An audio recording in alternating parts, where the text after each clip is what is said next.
Yes.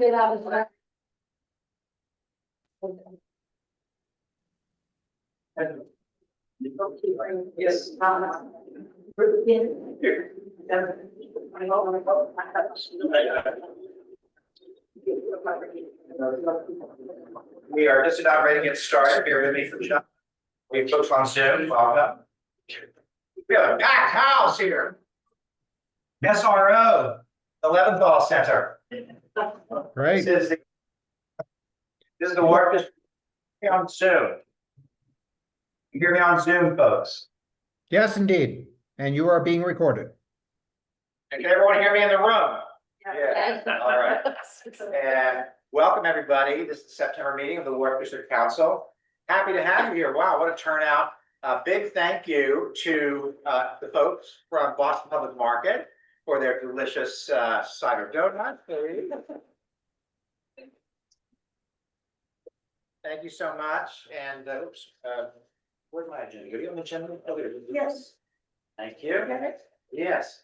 And oh yes, and Peggy Richardson, thank you for helping put all that together. So,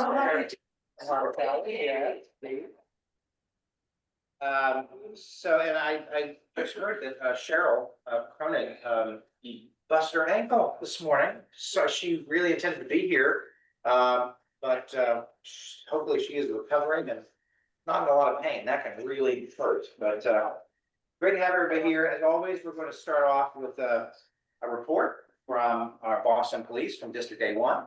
Good to have you, Officer. Oh. Okay, sorry. Nice to meet you, everyone. I'm Michael Mustachio. I'm new in the A1 Community Service Office. I'm born and raised in the North End, so right down the street. So happy to assist you guys with whatever you need. To start, I'm going to go over some of the quality of life issues. I'm going to compare this week last year from the start of the year, from last year to this year, so up until this week for the past 2 years. They're pretty good.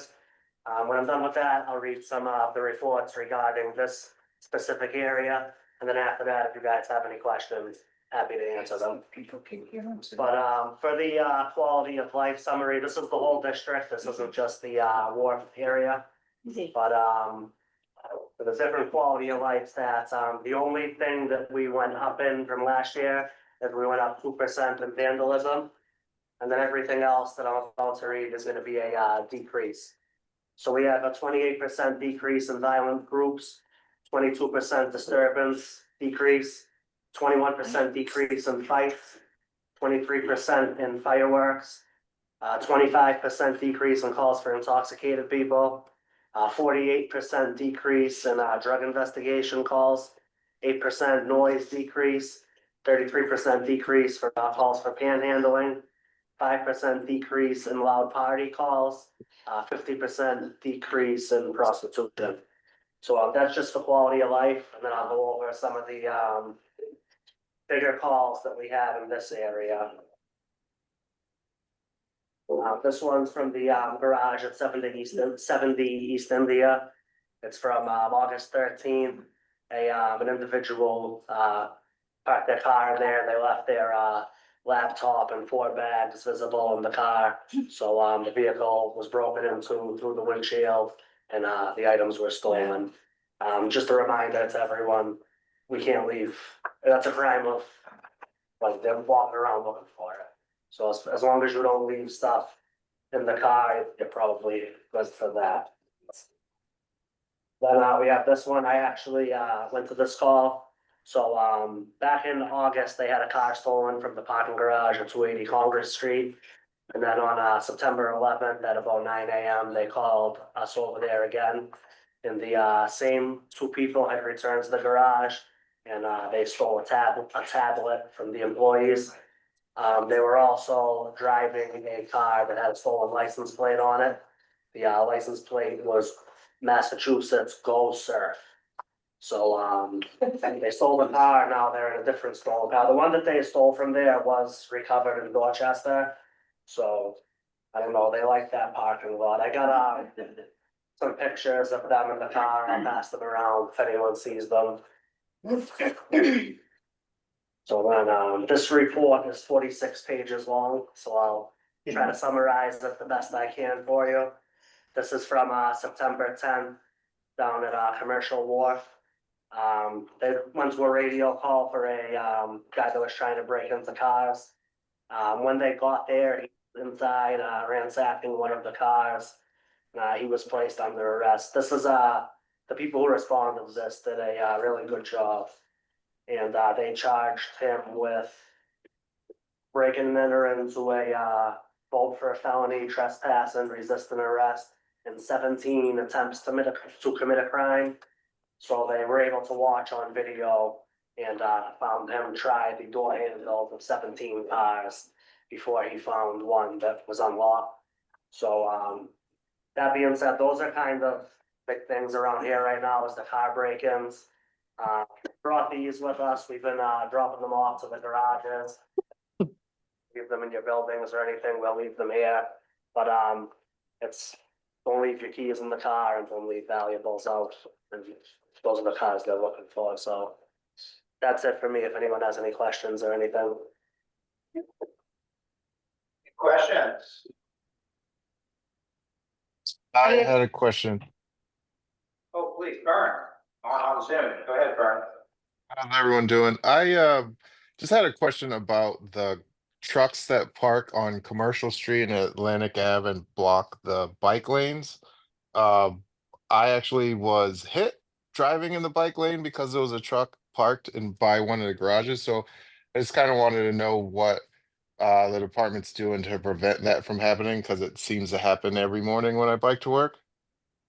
Is this, are these the trucks at Commercial and Atlantic? Is that, like the Amazon trucks or like the trolleys? No, it's like 18 wheelers. It's not even like a small truck. I've seen FedEx park there. I've seen 18 wheelers parked there, and they're blocking one side of the bike lane. So if you're like coming towards Christopher Columbus Park from Atlantic Ave, you have to go around them, and then you're in someone's blind spot. But it's happened numerous times, and on the 22nd of July, I actually got hit by a car because there was a car parked there. There was a truck parked in the bike lane. So just something to, I was wondering what the department's doing to prevent that from happening. So I'm new in this position. This is my first meeting here.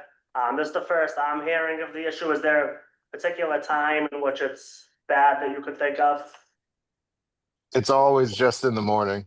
I've never seen it in the afternoon, but from like 9 till like 11, when they're probably doing drop-offs, but that's typically when I've seen it. Okay. And are you talking like the area like where Starbucks is or down close to Columbus Park? Closer towards like Lewis Wolf, uh the the condos. I'm looking on the map right now by like where Atlantic Ave turns into Commercial Street. If you're going north, that whole area. The bike lane's on the right side, and trucks are always parked in those bike lanes on the wrong side of the street, mind you. Uh, so yeah, that's the area that I'm talking about. Alrighty, I'll go down there tomorrow morning and, pack some cars and I'll let the, shift supervisors know that it's a problem early in the morning. And hopefully we can send some more people down there for you. Appreciate it. Thank you. No problem. Any other questions? I don't know if this is too much of a question. No, it's, So I'm Kristen Jenkins. I own the restaurant that's was Pasta Beach. Will be opening mid-October. I did receive from the building a security plan. But I'm just wondering, I know this is more for tenants, just as, so we're doing the right thing as a restaurant. If there's a problem, do you want us to? There's this phone number here to report. I just don't know, we just want to be able to work with you the best way if there's a problem or because they need to tell us. what kind of problem? Well, I don't know, I mean, I dealt with a break-in at the other restaurant. Yeah, Somebody came in okay. and tried to rob us the other Okay. day Where was at that? Beacon Hill. Okay. So I just called 911, but if there's like a better. or if it's even like someone who talks, I don't know, To do stuff, anything yeah. that's like not in the restaurant or. that's my email, and then Thank you. the first one's the community service office, so if you have Okay, any questions. thank you. we can- And this- Obviously, if it's an emergency, call 911. Of course, but I just, again, wanted to do the right thing for the building. This could be minor, but as of right now, we have our outdoor furniture still out there on the brick. Because we're doing some painting inside. Do I need to, is the area monitored, or should I chain everything down, or? I would chain everything Yeah, down. okay. We try our best, but That's like, right, I work, that's like no, I work on the day shift. Okay, So from the ink block area to the Encore Casino, there's like 14 police officers. Okay. So it's not a dangerous area either, but Right. I would definitely, it was mine. I would will check do. it out. Okay, thank you. No problem. I just received a document that I have to download, so bear with me for just a moment. And, we have our next presentation is, Steve Dahill from Boston Harbor Towers West. Would you like to speak, Steve, while I pull up your document? Sure, in the interest of time, I'll get going. Hi, everybody. Do we need to You can pull the mic down, Father. A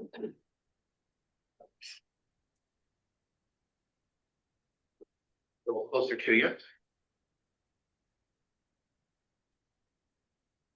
My name's Steve Dahill. I am a resident of Harvard Towers. I'm an author. I've written three novels of historical fiction. I've living downtown here for about 12 years. I've been walking, bicycling, and driving through Boston since about 1968 when I went to high school in Dorchester. So I am eminently qualified to comment on all Boston traffic issues.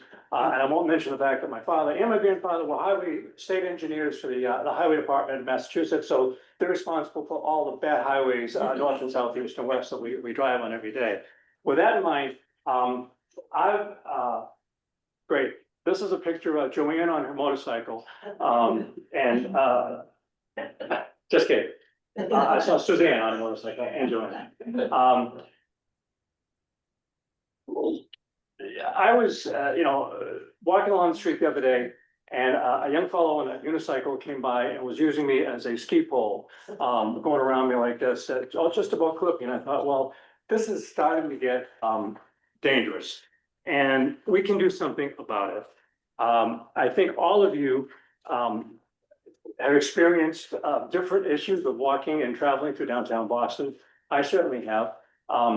Just this morning, I had an eye operation at Mass Eye and Ear, and going down Cambridge Street, we probably could have written 10 or 12 tickets just going from State Street to Mass Eye and Ear. And I'm thinking there's definitely opportunity to change things. Because I have one eye covered, I can only see this half of the room unless I turn to this half of the room. But it brought me back to a story that I had one of my books about Admiral Nelson, Horatio Nelson in 1802, when he had an eye injury and had a patch over his eye. And he took a telescope during the Battle of Copenhagen because his admiral on another ship was signaling flags for him to retreat. And he had no intention of retreating, so he put the telescope up to his eye and said, I don't see any signal to retreat, carry on and attack. And he did. That's where the term turning a blind eye comes from. We've all learned something here tonight. But I don't think we can turn a blind eye any longer to the traffic situation. Next slide, if you would, Matthew. Thank you very much. You may want to, okay, we can put it on the, this guy right here. Yes. He's got the, this guy right here, Matthew. See him right here? Yeah. There we go.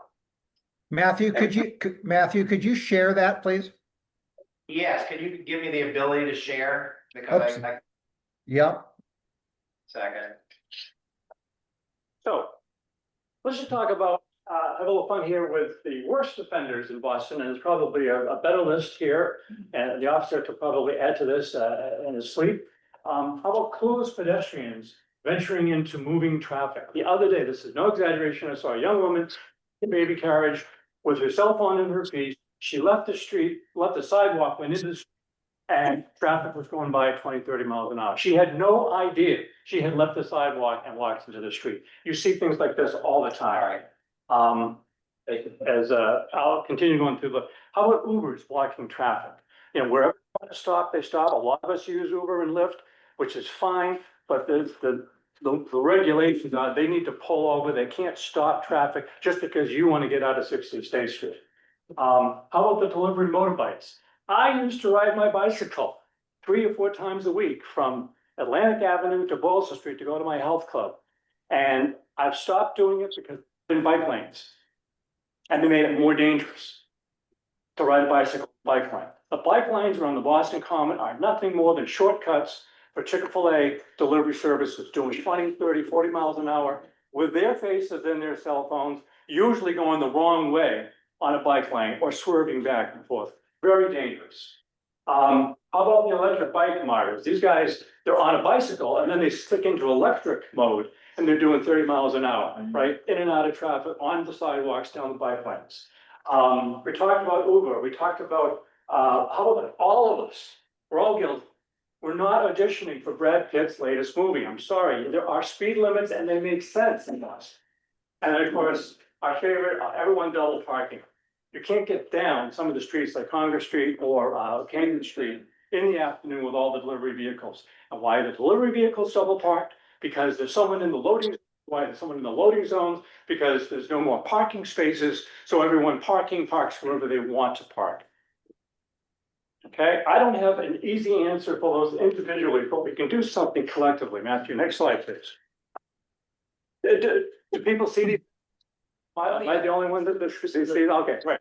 So we just talked about a lot of this, blocking traffic, motorized vehicles on sidewalks, mopeds, foot traffic, the dirt bikes have really been, I think, caught the Boston Police Department's attention in a big way, and I think that's great. Thank you for that, officer. Because that's just nutty what those guys are doing, and the harm they're going to come to themselves, and that's part of it. A good friend of mine, his son was on an electric skateboard, Federal Street, got slammed by an SUV. He's had 6 operations so he can walk again. It was his fault on the skateboard. Yeah. I don't think people, particularly the younger generation, realize the danger and the injuries that they will suffer. I've been hit by a car on a bicycle. They had to pull a car off of me to get me out. So unless you've had that kind of experience, you don't realize how dangerous it is when you're on a moped or an electric skateboard and you're going up against a cement truck. You have no odds in your favor. Next slide, please. And I'm probably preaching to the choir, but I'll get to my point here. We don't need new laws. We don't need new regulations. We need enforcement. Okay? And the goal behind the enforcement is change behavior. It's not punitive. We're not trying to put people in jail. Okay, we're not trying to send them back to another country. We're trying to change their behavior so that it's no longer cool to be a bad Boston driver. Okay, years ago, people would go to Howard Johnson on a highway and get a hamburger and a thick shake and eat it, wrap it, and chuck it right out the window. It's called littering. You don't see that as much anymore. Why? Because the government got behind it and said, we don't want littering on our interstate highways any longer. Big fines associated. Do you see littering like that anymore? You really don't. Okay? So why do we think that Boston traffic is something that can be condoned in all of these different ways? Matthew, thank you. So, solution. I'm not here to complain, although I could. Safety enforcement zones, or SEZ for short, says. The mayor says slow down. We could have a nice PR campaign out of this. Next slide, please. They are movable, temporary zones, strictly enforced. It could be a street, it could be Congress Street between Block A and Block B. It could be a whole neighborhood. You could call it the north end or a part of the south end. One officer on a Harley Davidson sign it that you've entered a safety enforced zone. Violating will be ticketed. No exceptions, no recourse, no appeal. $250. I didn't pick that number out of the air. Boston Police Department would set the schedule. And they would determine where they go and when they go there. We're not trying to tell the police force how to do their jobs. They do a great job and there's not enough of them. This is a way where a single officer, or perhaps 2 if it was successful, you might add more. On one motorcycle, people don't mess with the Harley. You know, I don't care if what kind of car you're in. If the cop is standing there and he's got a big Harley, he points at you, you move over, right? Yeah, I've never seen it not happen. Next slide, please. So where would these zones be and how would we determine who gets a safety enforced zone? Well, first of all, it could be residential, improving the neighborhoods that are plagued by bad behavior. Could be visitor sites. I cringe every time I see people from out of town trying to get from Quincy Market to cross Surface Artery and then Atlantic Avenue to get to the beautiful Clister Columbus Park and enjoy our waterfront. They can't get across there because there's someone trying to run a red light 2 blocks away that by the time they get to that crosswalk, they're doing 40, 50 miles an hour. That's inexcusable. That should not be allowed. How? That is a bad look for Boston. If you did nothing else but patrol that single intersection, you do a world of good for our reputation, which Paone is not doing so good. And commercial heavy. Delivery trucks have got to deliver their goods and services to all of us in every part of the city. But as I said before, they can't because there's everyone parked in their commercial loading zones. And no one stays the 30 minutes that they're allowed. They stay hours or days at a time because they're working in International Place all day. Or they're working in some other development, Harbor Towers, for example. Although I think we park most of our guys in our limited parking area. How about a critical safety route? Why do we allow cars double parked and triple parked on the route to the #1 hospital in the world? I don't understand. That is absolutely ridiculous that people can just do whatever they want on Cambridge Street, really coming from New Chardon all the way down to the Mass General entrance place. And then major arteries. This is the huge one that really has state ramifications. I wish our state rep was here because you can go down on State Street any day, see 2 or 3 Ubers blocking traffic, and that backs it up onto Surface Artery. It backs it up to the ramp coming up from I-93. It blocks up I-93 going to the Sumner Tunnel, and it blocks it all the way up to the Zaidman Bridge. I can see that out my window. If you paid attention to that, you'd realize it starts at 66th Street. That's the problem. It's not the traffic on the Surface Artery, it's the people blocking the traffic, trying to get to Surface Artery. Next slide, please. So a couple of streets in the neighborhoods that we're most familiar with, that we go to all the time. You could put up 6 or 7 streets in the south end. Tremont Street would be a great example. A bunch of streets in JP or Mattapan. Every neighborhood deserves this kind of safety enforcement from the city. Next slide, please. And the idea is, if you think you're gonna enter a zone and you know it's gonna be a $250 fee if you're caught, you're gonna think twice about making that a legal turn. You're gonna think twice about double parking for 20 minutes while you get your Starbucks coffee. Big Starbucks, awfully expensive. It would change behavior and we can move the zones around. Once people get the idea, we better slow down on Atlantic Avenue. This is not a speedway. They'll probably start slowing down because $250 hurts. Okay, whether pedestrians or bikers filing the fine, pay or not is not the issue. If you took a bicyclist or a pedestrian doing something really insanely stupid, and you're that policeman and the Harley said, "Miss, just stand over here for the next 2 hours with me. You're gonna be late for your meeting. I'm sorry. You're gonna stand here and you're gonna think about your behavior because it was totally inappropriate." And that person would change your behavior.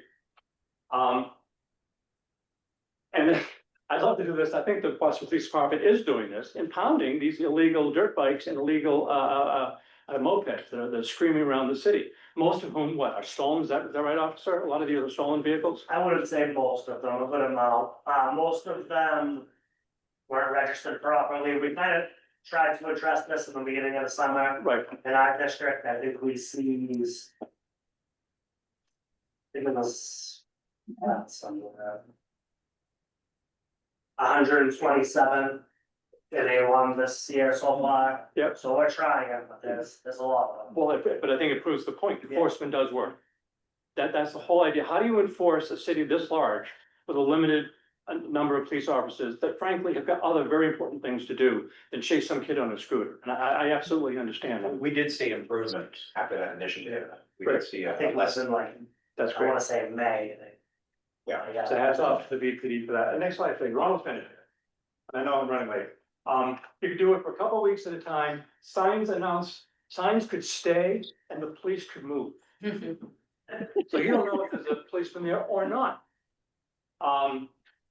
They won't know when enforcement is present. The potential for a ticket It's just as powerful as actually getting the ticket. It's just like the nuclear arms race in the 50s.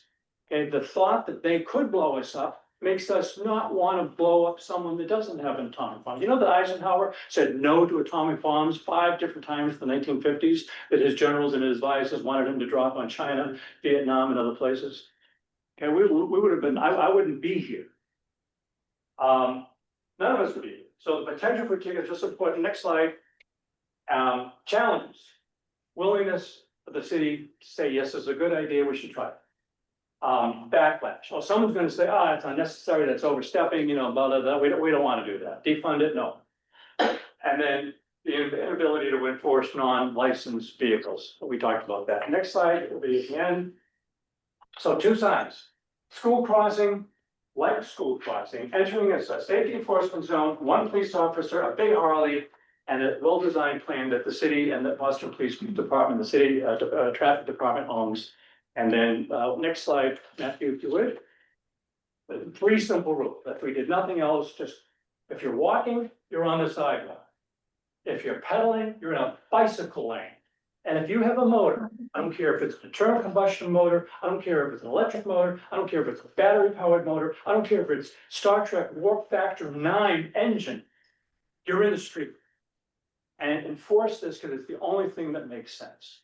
And if people on a motorized vehicle don't want to deal with that cement truck, then they should probably rethink their travel vehicle of choice. Last slide. The next steps, if the Wharf District Council thinks this is along the right idea or is the good idea, discuss it amongst ourselves or yourselves, and then recommend it to the city. Same thing with the Boston Police Department.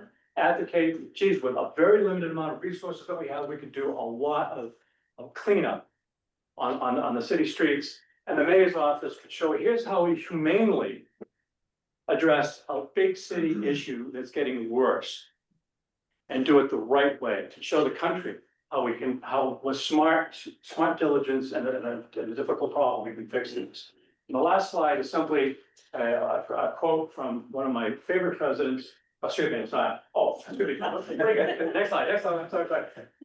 This is what it would look like, or could look like. This was from South Dartmouth, Massachusetts, 2 days ago. Population 2,500 people. And they're enforcing traffic laws exactly as I'm suggesting. Big sign, big fine, no ifs, ands, or buts about it. And then I didn't like this. The last slide is you can have fun on a PR campaign. Just like the old signs used to be on the highway, buckle up, those sort of things. You could do that in the city. It doesn't have to be all, beating people on the head. And finally, I keep thinking I have the last slide. Do something. If it works, do more of it. If it doesn't, do something else. Thank you very much. Thank you.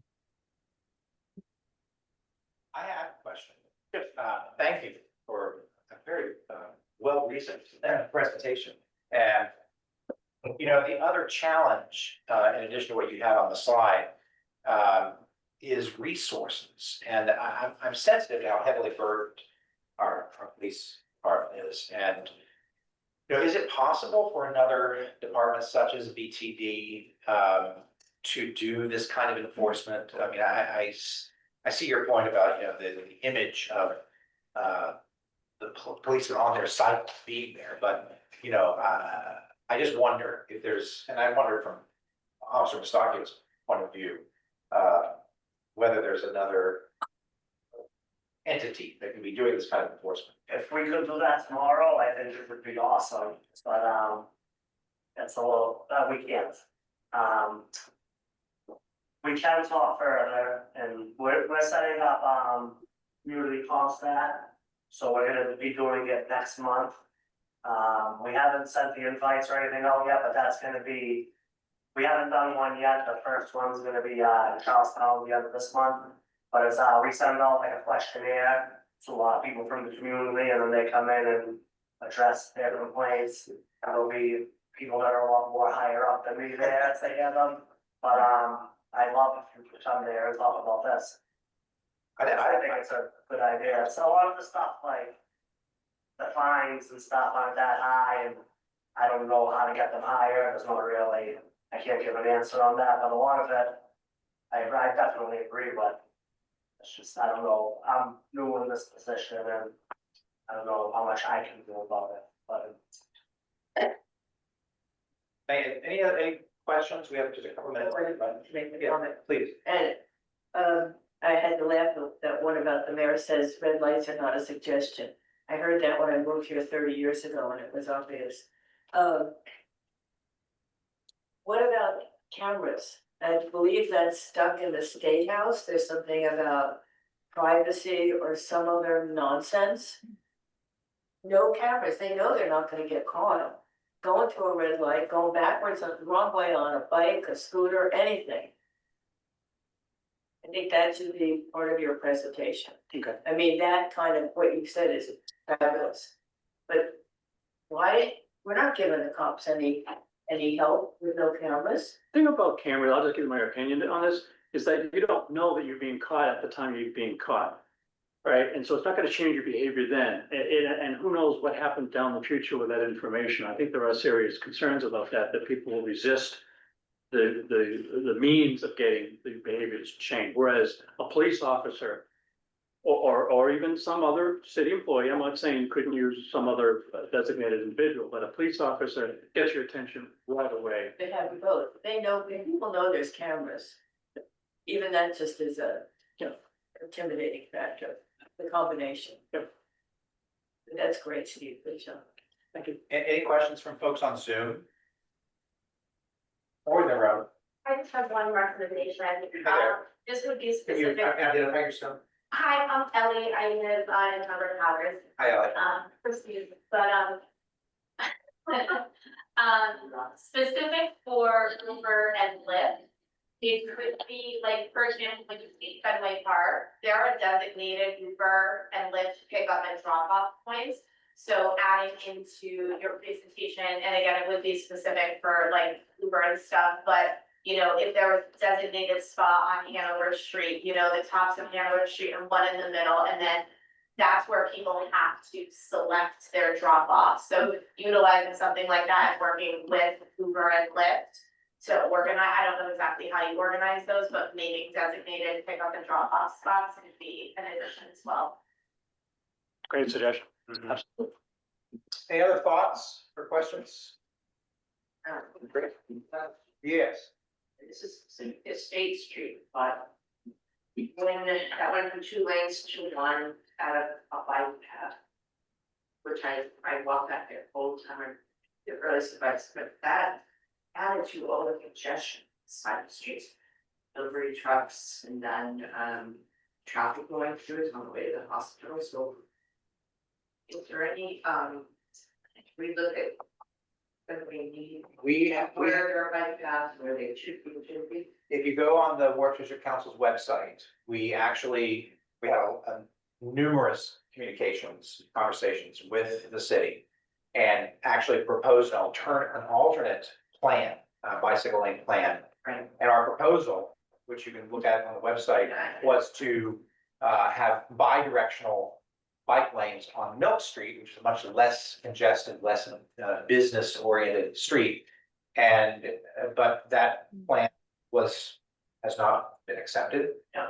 So we have had for years, we have been in contact with Boston Transportation, with city councilors, with numerous officials, sounding the alarm about the situation on State Street, because it's dreadful.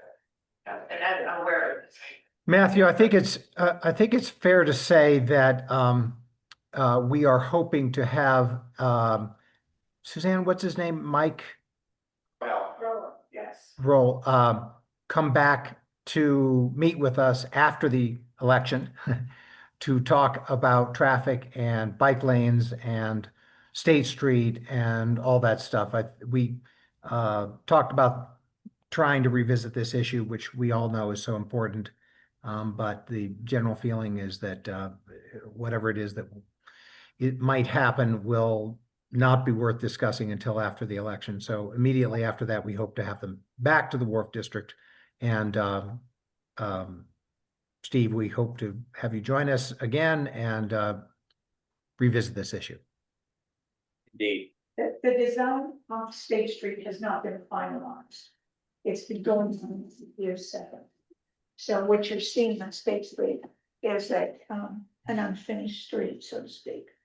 And, we're hoping, as Mark has said, that a decision will be made after the election and that we will have Mr. Broyle back again to talk to us about the situation. Great. Well, thank you again, Steve. Thank you very Great much. Steve. presentation. Is Matthew Echo here? Echo. Hello. Matthew, you want to make your way down here? Maybe we can get you closer to the mic. Do I have a? Matthew, you're still sharing Steve, your email from Steve Dale. Oh, gracious. Hold on. Offer. Was the slide presentation you said? Yeah, that was good. That was good. See on the top. Are you seeing the screen now? Yeah. We're just seeing the email from Steve to you. Oh, gracious. Okay. Hold on. Let me get rid of all this stuff. I have too much stuff open, I think. Thank you. Oh, gracious. How about now? Just an email. It says accepted. At the very top of your screen, there's that red button that you Oh. can't see, but it says stop share. Oh, stop share. There we go. Better? No, now now it's just the owl. On the right now. On the X on the, when I email it, or Solid. Oh. Sorry, guys. It sounds right. Sorry. Oh, right, in the X. Yeah, there you go. Better? Yep, you got it. Better, Mark? Nope. Okay, it doesn't see that, it doesn't appear that I'm sharing. It says share, so I'm not sharing. Click that. Do you want to share or not share? No. No, you're not sharing. Well, you're not sharing, if that's what you're looking for. Okay, well, on the screen here in the room, I see you and everybody on Zoom, but. Yes. Do you want to share or do you want to not share a document? Yeah, well, I will be sharing in just a moment, but Mr. Echo is getting ready to Fine, go. go ahead. All right, and we have a presentation now, hopefully. This is Matthew Eckel, attorney, and that's 200 State Street. Yes. Yes, oh, there's more over there. And let me get everything queued up here. This is another piece. Okay.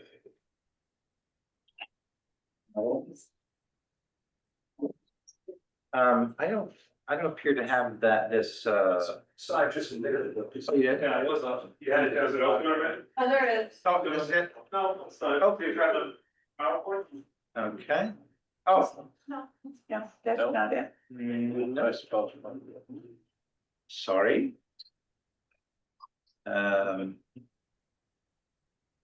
Sorry, folks. Well, can y'all talk about this for just a minute? Did you send this to me? I don't recall, did you send me I something? did, yeah, and I saw it. up on the You saw it up screen. Yeah, how would you have sent it from me to Matt? Would you have emailed it, or is there like a Dropbox that you guys put everything? No, I can. Pull up my computer. Let me see if you sent it to me, Suzanne.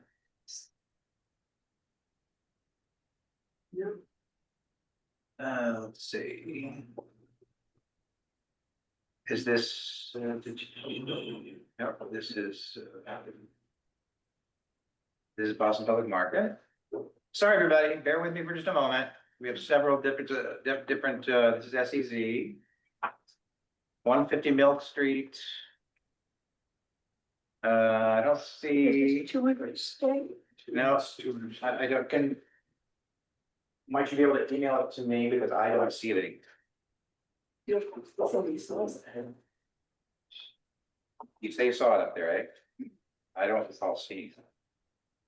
You might have seen it on the agenda. So you have 3. Well, can we? Can we do the Boston Public Market right now? Yeah, just be a little bit flexible here. Yeah. And give us time for you to send that to me. Perfect. Can we do that? Would Boston Public Market be good? Here she is. How are you? Usually we sit. Do you really want me to go up there? Usually we have much smaller. Oh, yeah, you can do it from there. Thanks. And while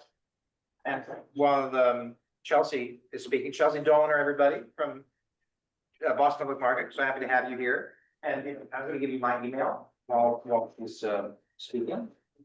And this one I do have pulled up here. There it is. Are you sharing? Are you sharing? I will share right now. Please, walk over.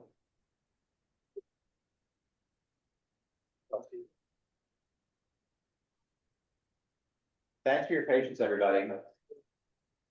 That's it. Yep, Yeah. yep. Great. I'm Chelsea Doliner from the Chief Marketing and Engagement Officer of Boston Public Market. We are celebrating 10 years of Loving Local this year, so it is our 10th birthday, along with many other amazing things we have going on. We can't hesitate to tell you about that. And go to the next slide.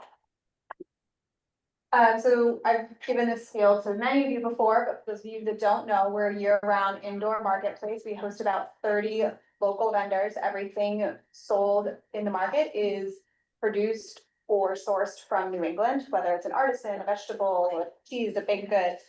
Most of our vendors are currently from Massachusetts, but every single one is from New England and is truly a small local business. We love Dunkin' as much as the next person, but you will never find a Dunkin' Donuts in the Boston Public Market. And one thing that many of you or many people in general don't realize about the market is that we really are more than a marketplace. We are actually a nonprofit. We have a mission, which is to support entrepreneurship, to develop a community center around food, and to cultivate a diverse community. You can go to the next slide, please. You can't, probably many of you can't read that, but those are all of our vendors. Like I said, there's more than 30 of them across a wide variety of categories.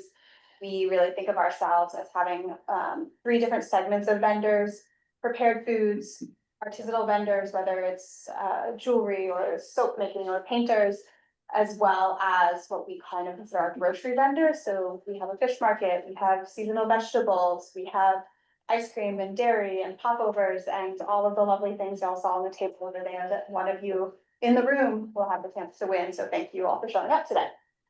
Next slide.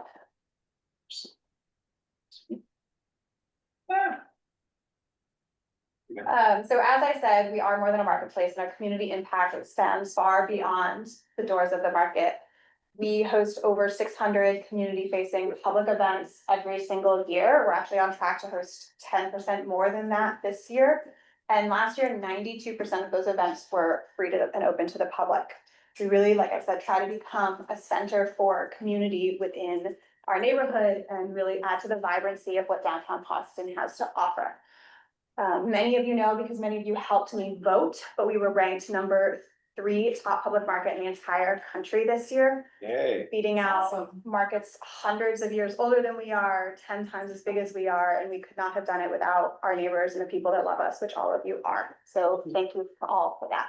I voted. I didn't get a sticker. There's some over there. We also are one of the largest in the state, in the Commonwealth, supporters of HIP and SNAP, which has been a really hot button topic this year as they changed the funding for those programs. And so we're really proud to see that the funding is back up to where it was and that we can continue to provide affordable, accessible, healthy food for the people who need the advantage of those programs.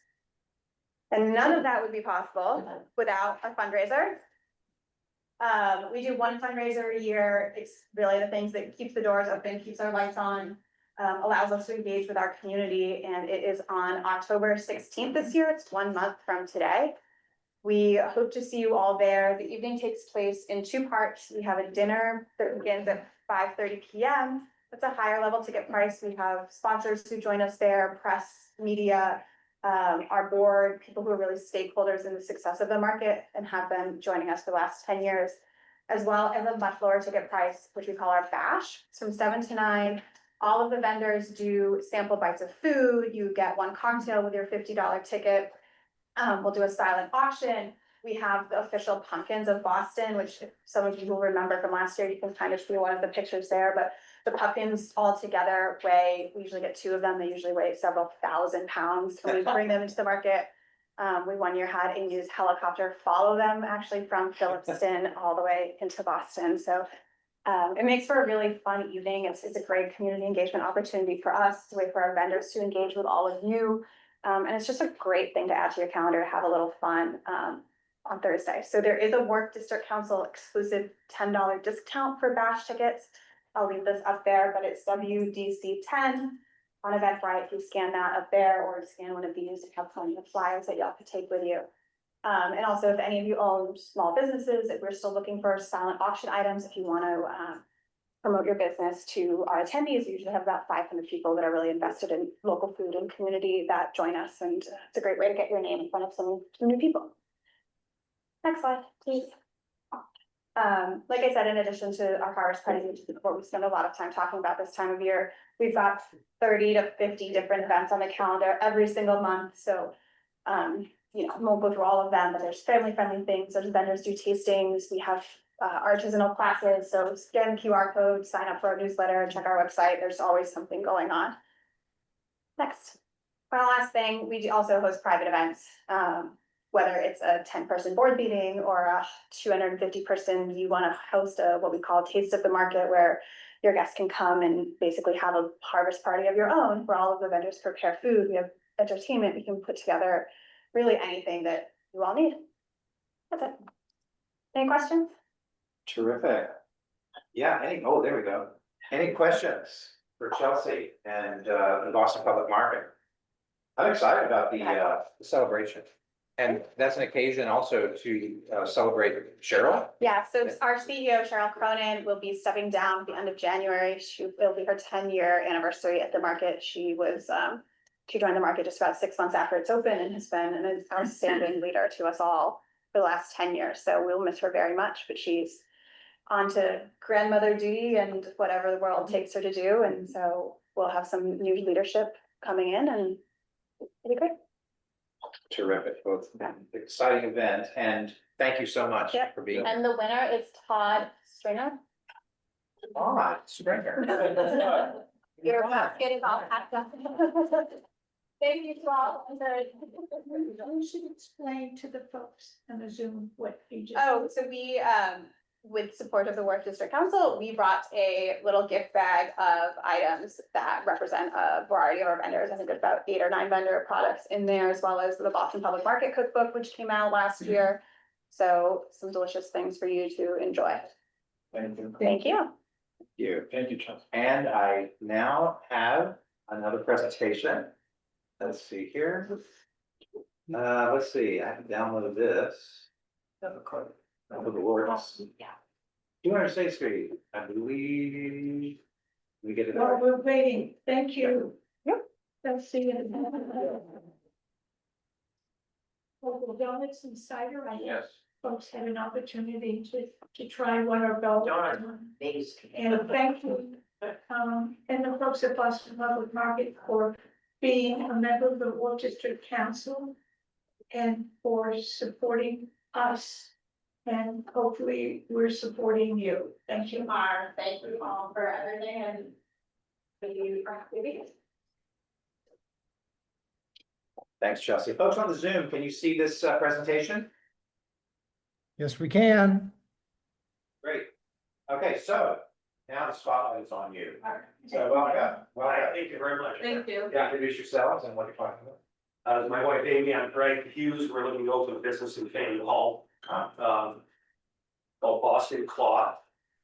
And it's the funny thing, it's this concept that started out at the West Coast of the United States a couple of years ago, where we would have 30 to 40 claw game machines. Arcade game that we focused on the tourists coming through Faneuil Hall.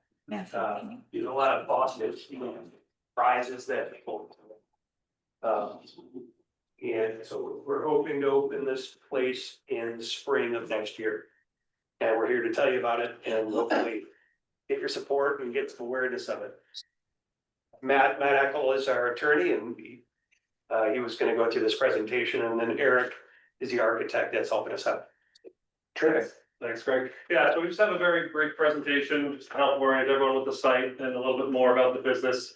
Again, just to introduce myself, Matt Eckel, I'm an attorney with Fletcher Tilton on behalf of Greg and Amy, and Eric Zackerson is the project architect from Context. So we can go to the next slide.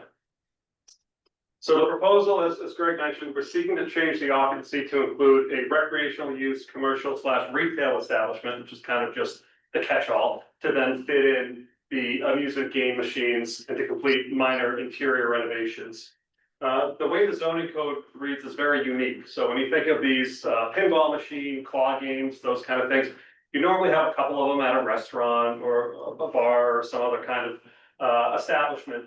Once you have more than 4 in a location, the use itself becomes conditional. It switches from being allowed to being meeting zoning board of appeal oversight. So we did file with the city and with inspectional services. We got a refusal letter, which states our one violation, the use is conditional. So we will be going before the zoning board at some time, hopefully in the near future. But that's kind of what triggered this public process. We did flyer the neighborhood just today with an informational flyer saying if you have any questions about this, please feel free to reach out to the mayor's office of neighborhood services, and they can obviously put them in touch with our team if there's specific questions. But that's part of the public process as well, the zoning processes, letting everyone know what we're trying to do and then going in front of the zoning board. It is anticipated that this will be what's called zoning board of appeals subcommittee eligible. It's such a small space and a small business that it's held on a more expedited path than maybe your traditional zoning board hearing. Next slide, please. So a lot of words on this page, but to sum it up, you already met Greg and Amy. They've already been in the family entertainment business for over 20 years. They own and operate Extreme Craze, which has 3 locations. I'm not sure if anyone's familiar with it yet, but funny enough, a few days before I first spoke with Greg, I was there with my children at a birthday party, and they put on a very nice operation there. And this is a very micro level compared to what that is. That's more of the fun house and larger scale. This is going to be a very small scale operation in just about 1,600 square feet within 200 State Street on the ground level. So I'm sorry, can you clarify the locations of 200 State Street? Is the building that's right there, or it's not in Marketplace Center or Faneuil Market? If you want to skip ahead a couple slides, that'll help orient. Oh, yeah, I can cut that. don't want to get you off track. You keep going. Okay. So Amy's gonna be taking a bigger role now that their children are grown, and she's gonna be really overseeing this. And again, it's called Boston Claw, family friendly. It's designed for locals and residents, but also tourists, as Greg mentioned, as kind of a walk through it, going through Faneuil Hall and Quincy Market. The whole business plan behind it is, again, family friendly. You can stop in, you can play a couple games, you're guaranteed to win some kind of prize. It's really attractive, designed to be attractive to all age groups, especially families. As I mentioned, everyone wins. They have a specific model where it fosters repeat visits and excitement for all. I'm sure anyone who's done a claw game in the past, I mean, show of hands if you've been successful. I know I haven't, but when you know you win a prize either way, I think that helps the experience, even if you struggle a little bit with the claw. They'll be all brand new custom made machines, which will go through licensing as well, because it's kind of a two-step process here. Next slide. This is just the planning department's zoning viewer. Obviously, the orange tint there is the large structure known as 200 State Street, right between the Greenway and Quincy Market. Next slide. The aerial view, which you saw on the cover page, it's going to be located kind of right down in this area. You'll see it better on the next slide. It'll be carved out. It was formerly occupied by Clark's. Clark's now is taking less space, so we're taking kind of a portion to the left. Clark's, I think, will continue to operate on the right side. So if we go to the next slide, identifies the area there. So obviously, Quincy Market right there. So kind of on the looking towards the Greenway on the left side. Got it. This is a floor plan of kind of the entire 200 State Street. So we have this area occupied right here, again, kind of at the corner of the semicircle. Again, across to the left, Clark's to the right, and then all the other businesses on the other side will not be affected by this proposal. I believe the next slide is our floor plan.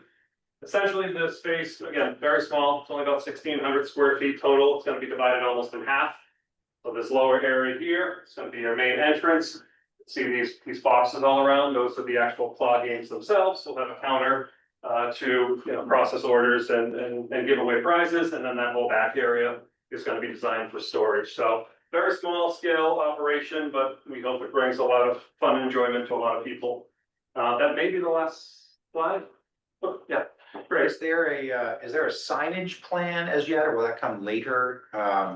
That'll come later. We're not seeking at this time any kind of relief for it, so it'll comply with whatever the regulations are. We don't have a finalized, we saw kind of the logo on the cover for the Boston Claw, but Yeah. we don't have the dimensions or exact color scheme or anything picked up yet. Is there is there a charge to get in, or are they individual, you pay as you go? Yeah, it's pay as you go. No cost to get it. Gotcha. Tickets or? You buy tokens. You token. Old school, like kind of game tokens. Yes. Yeah, you put $1 in the machine, it spits out 4 tokens, and that's what you use to play the games. And Suzanne, you started asking about timeline? Yeah, what is your time frame? Time frame to operate daily or to start? Open the business.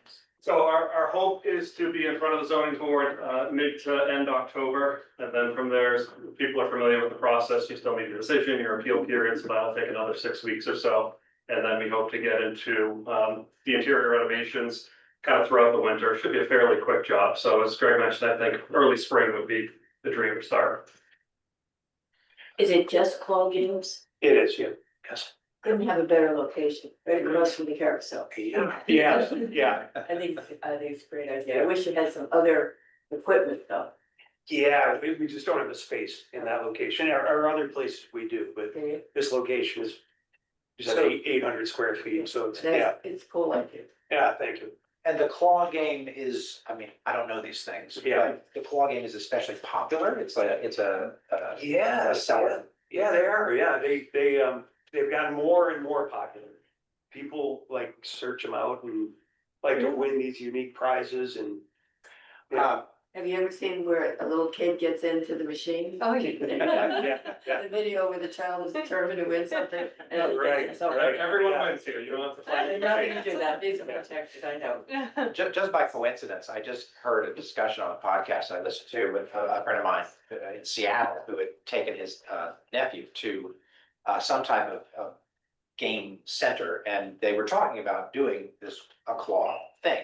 But one of the things that they discussed on this podcast was that at one time, this game center or the entertainment center had tokens, but then they had switched over to, I guess sort of like online buying, but you don't actually get tokens. And the gist of this discussion is that they were really disappointed they didn't actually have tokens to actually use, because that's sort of a sensory part of the experience. Right. And he really regretted that that had moved into like this sort of digital time, because I do think there's something sort of old fashioned and fun about having, especially for kids, to have like these tokens. Right. Yeah, like, a lot of folks do use a card system, almost like a credit card, swipe card system. Right. But to your point, we want it to be more of that old nostalgic kind of feel to it. Yeah. And may I ask I want to get other questions in here too, but I just who supplies these machines? Do you have them made somewhere, or is there a supplier of these things? There's multiple different manufacturing companies that will, they have a couple different designs that you can choose from, and then they put your logo and design on it. Yeah. Other questions from here in the room? Chico, do I see your hand up? I just want one. Anybody else have questions? What about anybody on the Zoom call? Yeah. Pardon me? What kind of prizes? Stuffed animals. All stuffed animals. Yeah, plush, they call them. Gotcha. Mhm. God, my daughter's grown up, that would have been a temper tantrum. Yeah. Where is your gaming center in Massachusetts? So, we have a place in Woburn, Oh, on Woburn. Presidential Way, a place in Foxborough, and a place in Londonderry, New Hampshire. But not everybody wins a prize. At those places, typically they do, actually. Oh. Yeah. We want people to win. That's all part of the, part of the fun and it's. Yeah. Yeah, so we want people to win. We're trying to be friendly in that way. Do you plan to operate year round or just during the season or? You know, we plan to operate year round. The winter will be a lot slower, but. Yeah. And I mean, look, I work in a seasonal business. I work for Boston Harbor Cruises, so we deal with seasonality quite a bit. Yes. But do you have any strategies to develop group business, events business, you know, private parties, that type of thing? You know, it's not that big. It's not big enough to really do that. Okay. Our other places we do that. Yeah. But this is such a small operation, there's just not enough room for I it, see. really. Yeah. Anybody else? I think I've exhausted my questions. Anyone online on the Zoom call? All That's right. great. Well, thank you. Yeah, it sounds like a lot of fun. We look forward to. And are you requesting any kind of like a letter of support? We need. We would certainly welcome one. I mean, obviously, the city knows we're here and hopefully the sentiments of support are expressed, but certainly we would welcome a letter to provide to the zoning board. If you're so inclined. I mentioned it when we talked, so. If you're willing, I don't know if you typically vote on a proposal or if you just kind of discuss it after the fact, but we would certainly welcome it if it's not too much trouble. All right. Thank you. All right, thank you for your time. Thank you, bet. everyone. All right, I believe next up, we have, is Eric here? Eric Just in the wings here. Oh, well, hello. Hey, did you? Welcome. This is Eric Van Duzen, but Van Duzen, yeah. Van Duzen. And this is going to be a presentation about 75 Central, AKA 150 Milk Street. Correct, yeah. Have that here. You can help me with you got our small presentation there, that'd be great. Yeah. Folks on Zoom, can you see this presentation now? Yes. You. Great, well, good evening, everyone. Thank you for having me. Again, I'm Eric Van Duzen from Wingate Companies. I'm the Chief Operating Officer and wanted to take this opportunity to talk a little bit about a property we own right down the street, right on Central Wharf on the other side of the granary, the Greenway. I'm sure everyone knows this location, but if the granary is here, the Greenway is here, and we're at the opposite end. Bordering Milk Street, here on the west and on the east, Central Street. So again, this is a project that this is a property we've owned for 40 odd years. We are Wingate Companies, for those who don't know us, are a residential owner, operator, developer of residential apartments across the United States with a strong presence in Massachusetts and particularly in Boston. We own and manage 2,000 units in downtown Boston area. Greater Boston, that footprint's closer to 7,000 units, and across the state, it grows to about 8,000. So, and that's of a 22,000 unit portfolio. So a big concentration here in the city and in Massachusetts. This actually is one of the properties that we've owned over the years that is office today. You know, as I said, mostly owned residential, but this is an office building. History on it used to be the headquarters for Wingate, used to be known as Continental Wingate Companies. But that was a headquarters many years ago. It's an historic building, and one that we're very proud to own, but we want to take advantage of the city's program to convert office to residential, given the change in the need for office. This building, although I would love to have my office there, very historic, a lot of timbers and a lot of character to the building. It doesn't do as well as it used to do as far as attracting tenancies. So I'll just walk you through a brief presentation about this. If you don't mind going to the next slide. This is a little bit, about some of the properties we have in Boston, as well as who's on our team. You can make that a little bigger. I can quickly. I control that. There you go. Yeah, so again, the official name as owner of this property is Wingate Development. Embark is the architectural firm we've retained to help us redesign and redevelop this building. They've actually done a number of projects in the city and under the city's conversion program. I think they're very familiar with the program. Our permitting council is Goulston Stores, who many of you know, used to be on Atlantic, now downtown. And we have a few other design and architectural and engineering professionals on our team. And we are seeking historic tax credits to help fund this project, given the historic nature of this building. We're gonna be applying for both federal and state tax credits, so that's just. Sorry. Somebody else, okay. That's part of our program. But these are again, some indications of some properties we've done. I don't know if any of these would be familiar to people, but I'll quickly run through them. This one up on the upper left is known as 95 Saint. That's in the Mission Hill neighborhood of Boston. It's a residential property of 115 units that we developed probably 5 years ago now, ground up. It's adjacent to some other properties we have in Mission Hill. We have a strong presence in Mission Hill. This is a project that we bought recently, 100 Hemingway in the Fenway neighborhood of Boston. This one is in Dorchester Lower Mills, another historic building, which is Baker Chocolate Company. Apartments, it used to be Baker Chocolate. That's a property that we've owned. We've recently redeveloped the interiors and renovated a building in Brookline on Beacon Street, 1440 Beacon. This is another Mission Hill property, 1480 Tremont. And this is actually this building is the Longwood 1575 Tremont, which is right adjacent to 95 Saint. So just a quick overview of a few of the properties we've either own and developed or managed over the years. Next slide, please. This is the front door of our building. Again, it borders Milk and Central, but we have the front door at 75 Central. Again, a part of the downtown office conversion program, but the city has given some tools to developers and owners like ourselves. We will hope to qualify for a pilot.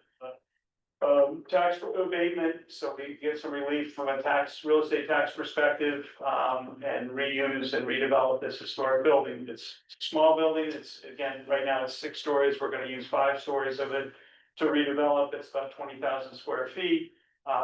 It will have a ground floor that I'll walk you through. It will be slightly different than it'll have some amenity and it's preserved some commercial space. It won't have any residents on the first floor.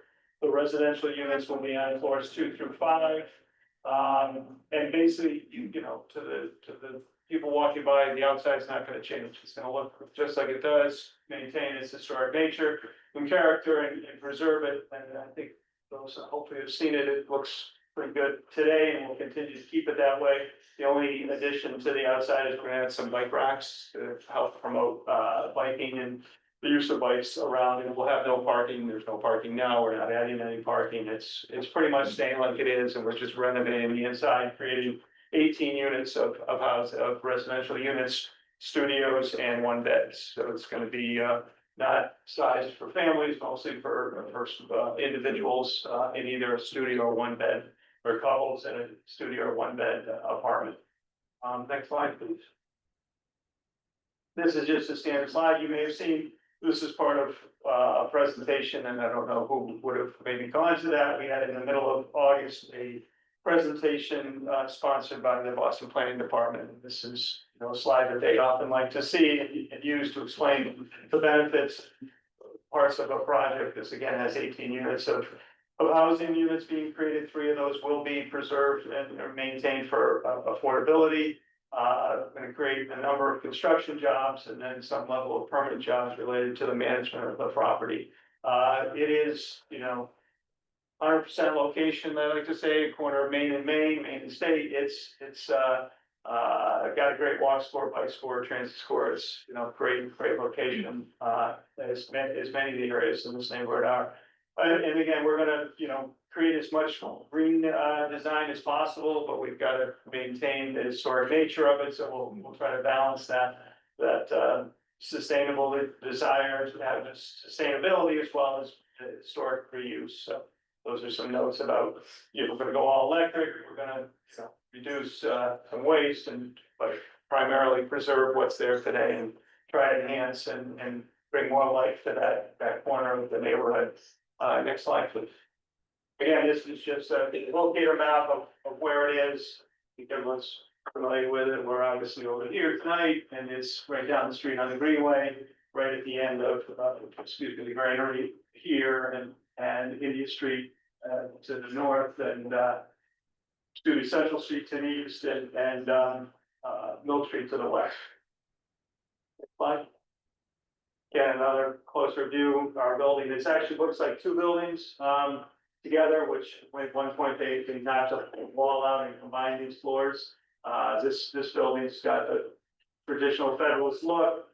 The roof lines, this building's a little taller. It's actually 6 stories. We're not going to use the 6th floor for some code reasons, but it's basically all a continuous floor plates, 1 through 5, which I'll show you briefly on the next couple slides, I think.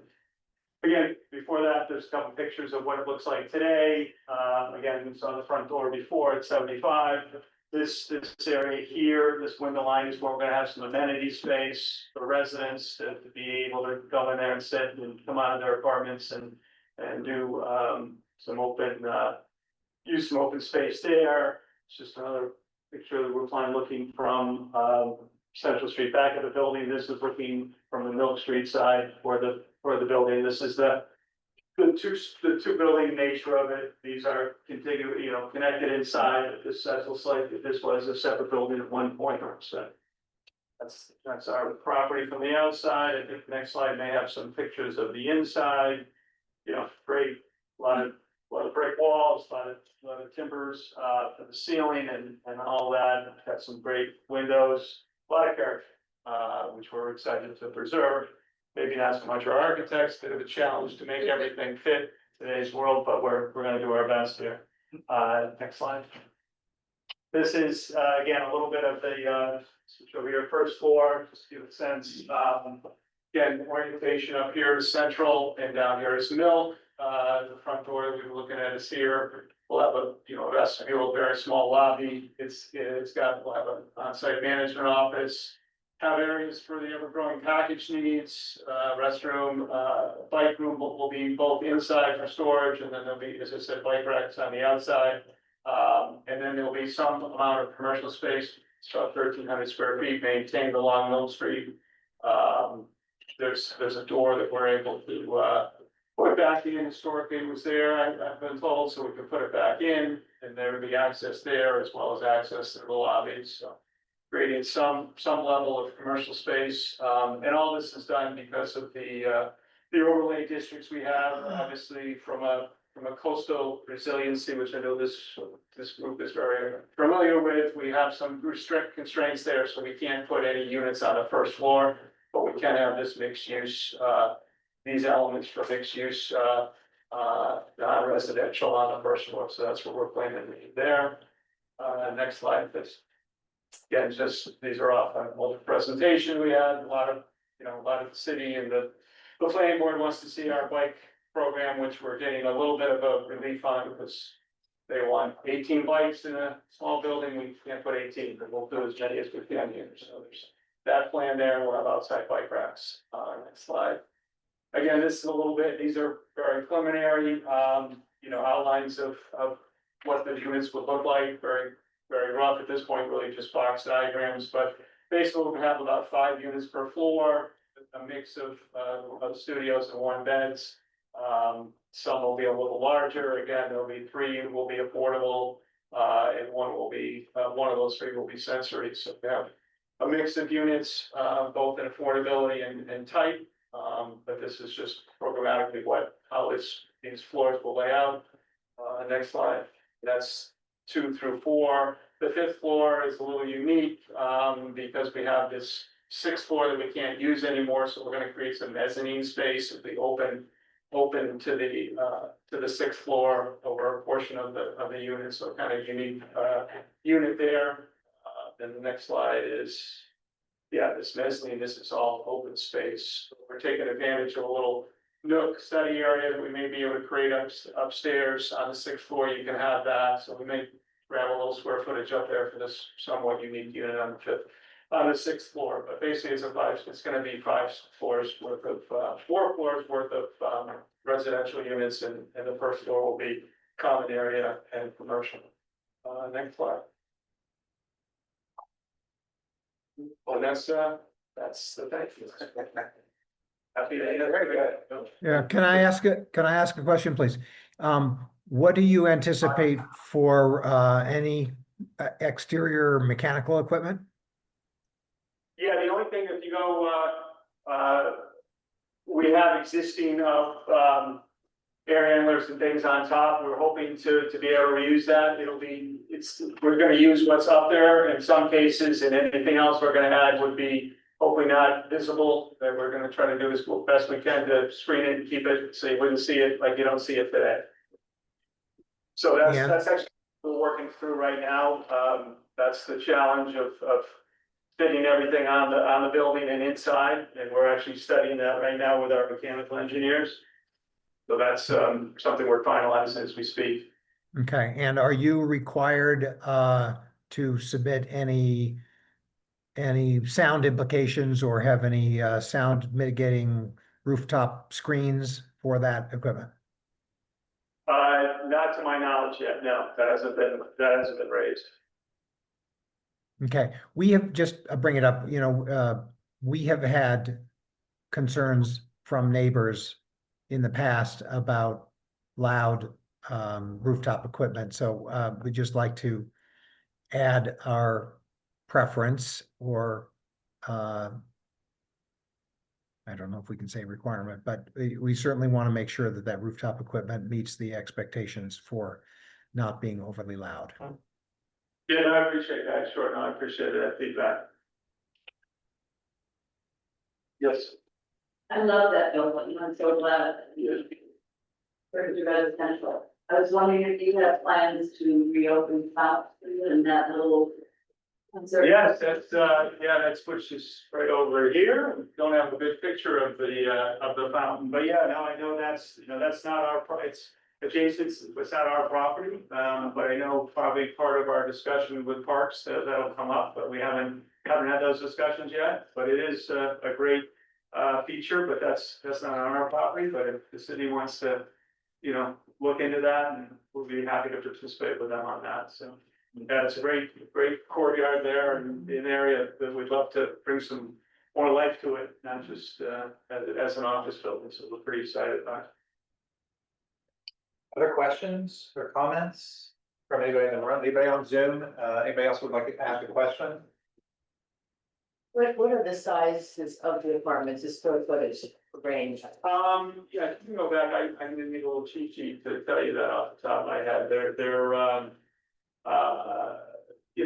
range, I can't remember, we don't have on this slides, they range, the studios are probably, this one says 480, they're probably between 450 and 500 square feet for the studios, and we get a little bigger on obviously on the one beds, they're probably 6 to I know the big one is 700, so 4 to 5 on the studios and 6 to 7, or 5 to 6, in one 700 square foot, one bed.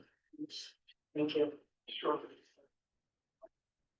And do you have a time frame? Sure, yeah, no, that's a good question. We were hoping to go in, this month, but it likely will go before the, Boston Planning Board's, board meeting, in October. We do have to go to, after that, we have to go to zoning board of appeals, related to the coastal, resiliency requirements we have, so we have to go and meet with them. So our timeline, once we finish those two major hurdles, we've already gotten our Boston Water and Sewer sign off, so I think those two are, although there's a couple others, we should have those by the end of the year, and our hope is to start construction renovation, next spring, I would say, and it's probably a 14-month construction, so we're probably bringing this online to the residences by, this time, 2027. So basically 2 years from now.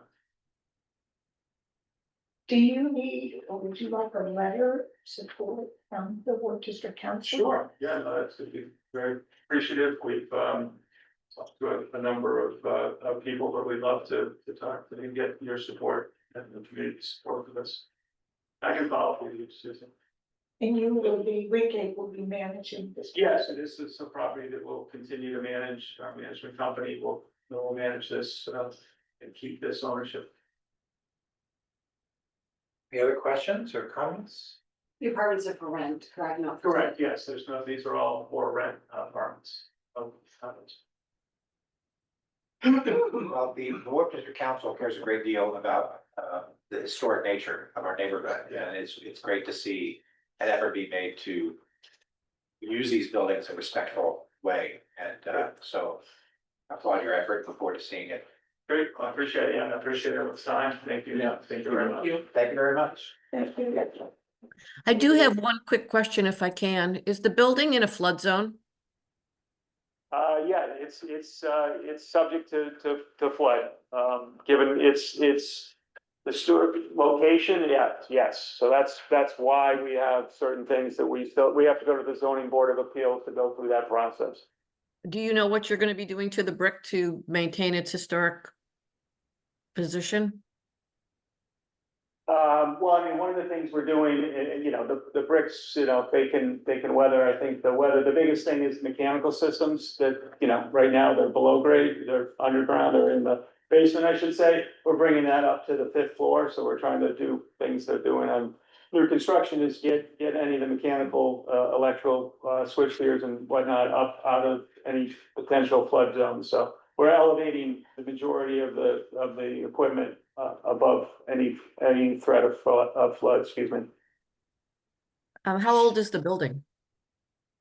200 and some years old.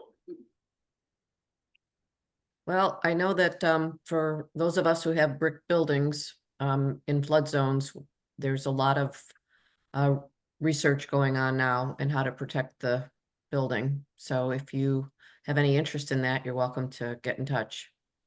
I'm with Sure. the Children's Museum. I'm sorry, who's I'm with the speaking? Boston Children's Museum. Okay, And all right. we're going through this right now. Our building's from 1890.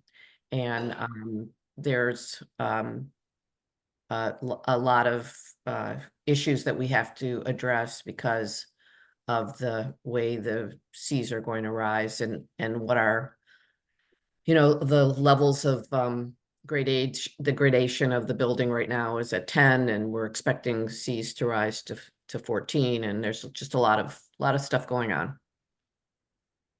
Yes, I've seen the studies and we're aware, but yeah, no, if you can give us a jump start on some of that, I'd be happy to catch up with you and chat about that. So I appreciate that. And I'm Happy sorry, to your help. name?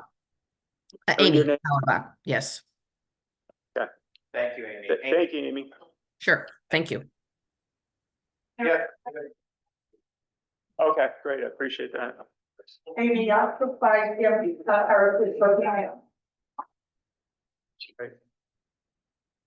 Great, thanks, everybody. Thank you And very much. Yes, Mr. thank you. Chair. Sorry I have to run, but thank you very much for the time. I appreciate it.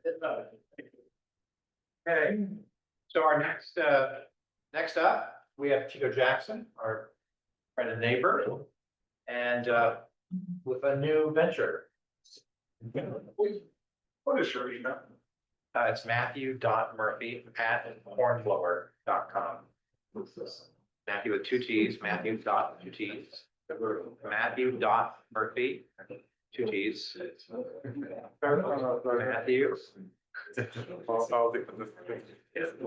.murphy@hornblower.com.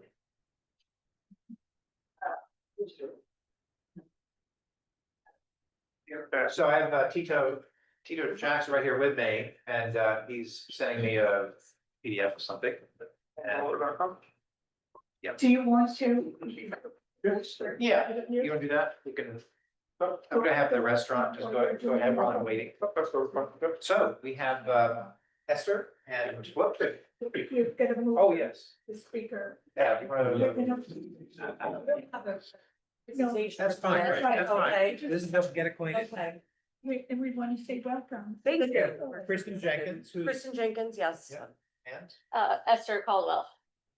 And they are going to be our new neighbors, in the, former Asta Beach location. Esther will be the general manager, so she'll be the one. I'll be Go-to. I'll be the face you'll see around the neighborhood mostly.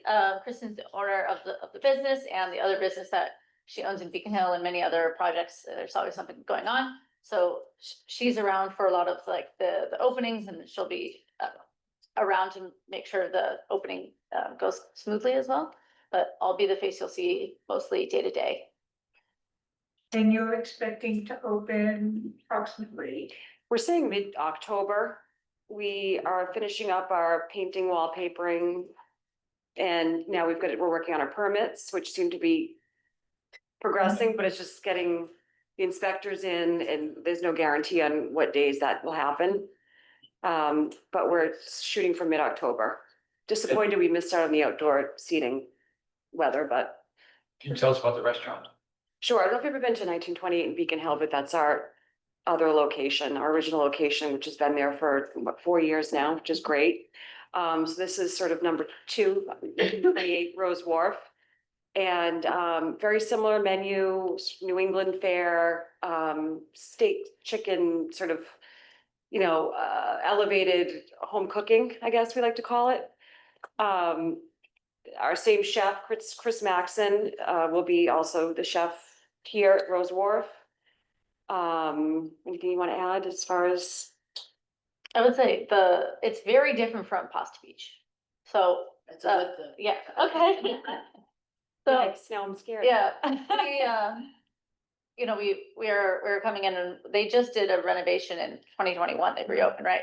So a lot of the bones are good. That was like a huge positive for us. We don't have to do a lot of real renovation in the kitchen or anything. It looks good to go. So a lot of it is cosmetic. Kristen also owns a antiques business on the South Shore. So she has an eye for that kind of thing. And it's a really awesome to have someone that doesn't work in restaurants to help design restaurants, because it makes it feel a little homier, more original, and more like engaging of a space. So it will look very different from other restaurants, definitely a little darker than Pasta Beach was, a little sexier, to kind of, I think the theme will be very cohesive as like a restaurant and cocktail bar, and yeah, I think it'll. My goal for the original 1928 was always, I wanted it to feel like your neighbor, where you could just go in and you could go there 5 days a week if you want, or, by yourself and meet people at the bar and have it sort of be an extension of home. So that's really the sort of the goal in theory with this one as well. We've had a lot of 1928 Beacon Hill is great. So many friendships have been made, and you could just kind of go in by yourself and sit, and everyone sort of knows each other. So I'm looking forward to that in this neighborhood, because it feels like a very engaging, similar type neighborhood. Will you be open for breakfast, lunch and dinner? What are your plans? Lunch. Lunch and dinner. Lunch. Yeah, brunch on the weekends, but I mean, we're very, very much like nighttime people, so I don't think we'll be opening before 10 o'clock, maybe ever. I think it's 11. Yeah, so, right, so Or 11. we'll do 11, as the start time for lunch and brunch. So different menus from lunch and brunch. So Saturday and Sunday, we'll have more egg style options. And then dinner will be the same, Sunday through Saturday for those options. There are a lot of like steak options. It's not like steak and mashed potatoes though, so it's not that classic, but our chef really likes to build upon like classic styles and recipes and bring in other ingredients from different locations. So like, for instance, we have a steak frites right now at Beacon Hill with a miso peppercorn sauce. So kind of the melting pot of restaurants, influences from all over the world kind of make us all a better place. And we're always open to suggestions. I know we know we can't make everyone happy, but we'll welcome any suggestions or things you like or don't like. Question, Becca? Yeah, I was just going to 1928, you can have a food is. They're so exciting. Oh, that's so nice. Thank you. We're excited to be here. Just if you get open. Yeah. Any other questions or comments? Anybody on Zoom have a question for Kristen? Or Esther? Can't, to one. can't wait. Yeah, let us know when and. When you know. Yeah, it would be nice to sort of do like a host, like a hour or two for, the neighbors to come in. So we'll have to figure that something out there. Sure. That'd be great. Right, we do. Absolutely. Thank you. Pasta Beach used to, you can order online and they hand over the fence to the pool. Will you do that for us?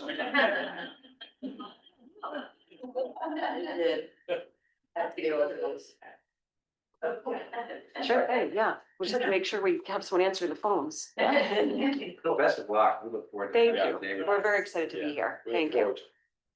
Thank Thank you you. so much. All right, thanks, everybody. Thanks, Kristen and Esther. Tito is back, Awesome. back.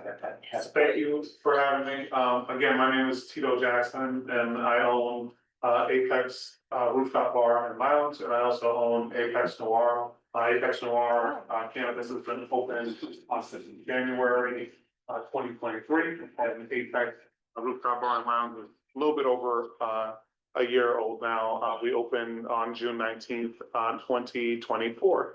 I am before you this evening for your support for an additional use in our building. We have the whole of 150 State Street, which is 9,600 square feet. There are 7 floors up and 1 floor down. I'm before you with a friend who is also my business partner in Medford, where we're doing a second dispensary. We're doing the first dispensary inside of a functioning VFW in Medford.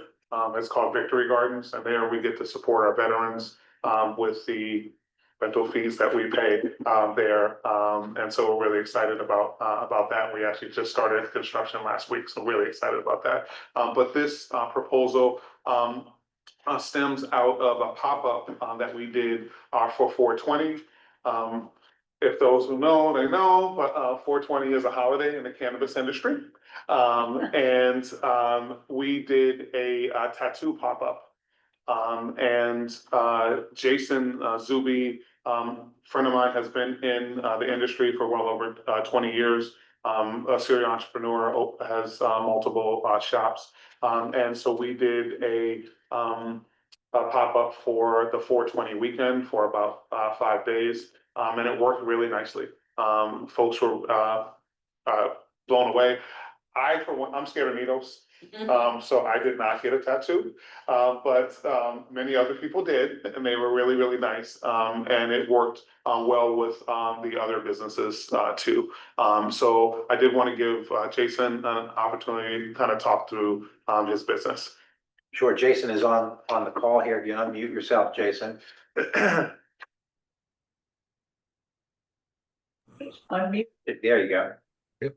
Hi, thank you for having me. My name is Jason Zube. I'm the owner of the Boston Tattoo Company. We recently opened up our 3rd location on Newbury Street roughly 3 years ago, which has been a huge success for us. And like Tito said, we have 2 other locations, one in Somerville, one in Medford, and kind of came up with the concept after the pop-up that we had. We were fully inspected by the health department, and there was very minimal work that would be needed to have this as a permanent business at that location. It's located on the 3rd floor. The 2 just gelled really well. Tito and I have known each other for years. So we're hoping that we could maybe answer any questions that the group might have, and are looking for your support going further with the ZBA to get the zoning relief that we would need. Just a few things. It would be primarily by appointment only. We're looking at roughly 4 artists that would be able to be in the space, probably like 3 a day, with no more than 4. Our current hours are 12 to 8 every day, 12 to 5 on Sunday. So we wouldn't be open late or anything else like that. Past that, I'd just like to open it up to any questions anybody might have. I just wonder, is there any part of your business, Tito, that would be displaced or consolidated as a result of this this venture? No, so our original plan was when I thought 1,000 people a day were going to come, we were going to have 3 floors of retail, and that was great. I wouldn't have thought about that before I paid all the money for the cameras on the 3rd floor, but I'm not going to go there. But so we initially thought that we were going to need additional retail space beyond the 2 floors that we currently have. The floor that is on the 3rd floor is currently our employee lounge, and we would merge our employee lounge with our office space on our 5th floor. So they would still have a distinct employee lounge space. So it actually works out well for us. And it turned out that our customers, we had customers who used multiple services in the building. So there was a nice cross pollination. Jason's wares cost way more than mine.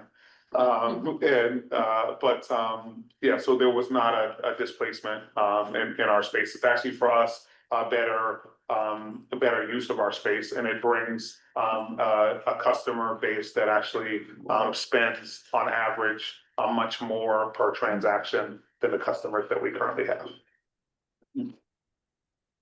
Other questions? Maybe I have questions on Zoom. I have one other question about, I've never had I don't have any ink nor any extra holes on my body, so I'm somewhat ignorant. Well, you can. But I understand that tattoo establishments do have to have some sort of health inspection or regulation. Is that right? Yeah, that's correct. We're currently, we go through the health department in Boston already for our Newbury Street store, so we're really familiar with the health department.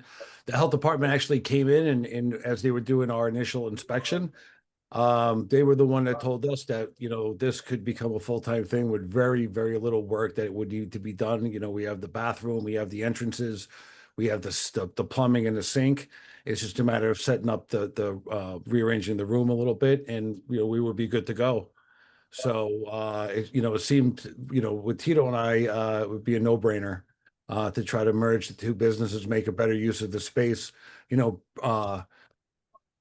I could just say personally, since I love being in Boston, although we were the Boston Tattoo Company for almost 20 years, we've only been in Boston proper for 3. And it amazes me how many people come to Boston as tourists and want to memorialize your trip, and they want to take a little piece of Boston home. So us being able to have that kind of like smaller satellite by appointment branch in Faneuil Hall would, I think, be really great, and would just help us as a company be even more part of the fabric of Boston. So yeah, I imagine that sports logos are fairly popular, right? Bruins or Red Sox or we get. Yeah. Yeah, okay. All right. Well, thank you all very much. And yeah, we'll look forward to hearing more progress. Thank you. And we will discount any Wharf District tattoos. Just want to put that out there. Jason, you're in agreement, right? That's not a bribe, but thank you, Tito. Yes, we would. We always take care of our neighbors. All right. So next is Ruby. Ruby here. Yes. Hello. Oh, hello. Oh, there you I'm virtual. are. Ruby here from the Green. Yes, I am a programs manager for the Greenway, and I'll just be going over some updates from some of our departments, as well as some fall events that we'll have on the park in October. So, from our horticulture team, we have a new horticulturalist overseeing the Wharf district. Her name is Sophia McNeil, and she started as a gardener and was just promoted to the new position. Some new rugosa roses were planted in beds outside of Harbor Towers, and we have some new park interpretation signs have been created, and they will be going in over the next few weeks on Dewey Square, the Wharf, and the North End. Some recent summer projects with Bartlett tree experts include removal of dead and declining trees and wood in the North End, as well as some river birch. And then our director of horticulture, Brian Gibbons, is working to secure new plants for the recently removed trees on the parcel that's just north of Seaport Boulevard. And then planting is planned for late September and early October. Lawn renovations have begun throughout the park and will be completed in September and October. And our horticulture team is removing dead and declining shrubs throughout the park, and replanting is planned as part of the winter work for install in 2026 and 2027. So now there's some updates from Maintenance and Capital regarding the Lighting and Pathways project. So on parcels 19, 21, and 22, so these are the parcels from the Intercontinental Hotel to Dewey Square, they will be receiving upgrades this winter. Construction will begin in mid-October. Parcels 19 and 21 pathways will not change direction or size, but they will have new permeable paving that'll allow the Conservancy to treat for ice and remove snow in the winter. These two parcels will also now have interior pathway lighting. So this will match with the rest of the park and will also have performance power so we can activate the parcels without generators. In Dewey Square, some lighting will be added, so the mural will now be visible in the evenings and in the winter. A new connection to the city water system to parcel 19 will eliminate the need for a booster pump to provide irrigation water pressure from parcels 22 to 19. Work is scheduled to begin in October and will be completed by spring. And the Big Hoops to Fill art installation will still remain open to the public for the duration of the project. Some updates about the strategic plan. The Conservancy will be sending out a digital survey for our strategic plan shortly.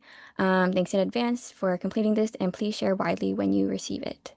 Also, the Conservancy will be hosting a public meeting on the strategic plan on November 5th, and we'll share a flyer shortly with more information about that meeting. And then just some program updates. So regarding the RFP for the beer garden, we will be releasing one for the Wharf location where Trillium is currently operating. If Trillium does not apply, we expect them to remove all infrastructure by the end of the year. We have one large brand activation scheduled on Wharf Plaza in October, though they will be loading in on October 9th and they will be live on October 10th from 2 p.m. to 6 p.m. This includes 35 to 40 fruit samples, chef demos, a DJ, photo booth, a bunch of games, and this is in partnership with Albertsons and Visa. And then we have a few fall events. So we will be having our 3rd annual Fall Festival that will be on October 3rd. That's a Friday, from 4:30 to 8:30 on Wharf Plaza. We'll have food trucks, artisan market vendors, pumpkin decorating and crafts, free face painting, inflatable obstacle course, and miniature golf. This is open to all, free for everyone. And we are also bringing back our fall movie night series. So for the first 4 Fridays in October around sunset, we'll be showing an outdoor movie. This will be on the parcel just north of Wharf Plaza, so in between Milk Street and India Street. And these movies will be shown at sunset, so around 6:30 p.m. each night. And this is in partnership with the City of Boston. The lineup will be The Addams Family, Goosebumps, Twilight, and we'll end with Halloween Town. Sounds good. Lots of good information. Thank you, Ruby. Any questions? Thank you very much. Cool. Thank you. And another update, Joanne is right here. Yeah, you have anything about Christopher Columbus Park? I'm sure you've got something. Of course, I have something. So Christopher Columbus Park, we will host our annual Fall Festival on Saturday, October 18th. And it's for little kids from noon to 3:30. It starts with a lineup at noon for a parade through the park. And as you know, it's a very tiny little park, so it's a quick little parade with their little children. And we're encouraging them to come in costume. And if you have the opportunity to come down and see this, it is beyond adorable and just so heartwarming. And then we'll have some creature, I'm not sure which cartoon character's coming. And the kids love them, and lawn games by a group called Knucklebones, and they take out huge space on what we call the West Lawn, and all kinds of games that are engaged in that. Of course, your magician and your storyteller and your face painting and your mask make is a very busy interactive day. And in recent years, it's really been quite wonderful because we've been doing this for probably 15 years. And pretty much, the North End neighborhood and maybe a few others, but thanks to social media and the explosion of Boston Central, it's great getting information out. We attract people from all over the city, and it's really cute, really very sweet day. And that's one of the events we do in the park that's supported by businesses. Boston Harbor Cruises is one of our major sponsors. And then all our membership, so we're all volunteers, nobody gets paid, just a bunch of crazy people creating fun and beauty. So that's the message from Columbus Park. Great, thank you. And Let me just say, Joanne, if you have a flyer for that, make sure you send it to us so that we can put it on our social media. It'll be on our website, of course, but it'd be great to put it on our social media sites as well. Absolutely, it's just been finalized. I'll get it over to Suzanne. terrific, thank you. And then, I don't know how he manages this, but Arturas, Malinauskas is here, both in the room and on the Zoom. I don't know how you do that, but. It's here, magic of telecommunications. Yeah. So Arturas, you have something you want to tell us about? Just very quickly, so hi, folks who don't know, my name's Arturas, I'm call me Artie. I run scrollstroll.com, which is my hope to be Boston's best sightseeing experience. Me and my stroll around Boston's most stunning sights, share incredible stories. Previously I had a smaller scroll that some people had seen, which is not much larger than an iPad. And folks had explained that the photos I share are really wonderful, about this great city, you know, seeing things like the Big Dig, seeing the highway that was here, and it's now Greenway, was really incredible. However, my somewhat iPad-sized display was kind of limited in brightness and size. And so to remedy that, I recently constructed a much larger scroll site, which is over here. And essentially, I just want some feedback from the community before I start feeling this around regularly. To my knowledge, there are no permits or anything I need for such a cart. Possibly because this kind of thing was not possible until recently. Can you put it in some of Yeah, sorry, I don't know where the But we can see it. Oh, yeah. As long as he speaks, the owl goes over there. So yeah, I would plan to have groups of people following me here on mostly routes that are designed on larger sidewalks, but some of which will cross through the Wharf district. Up here, a bunch of people behind.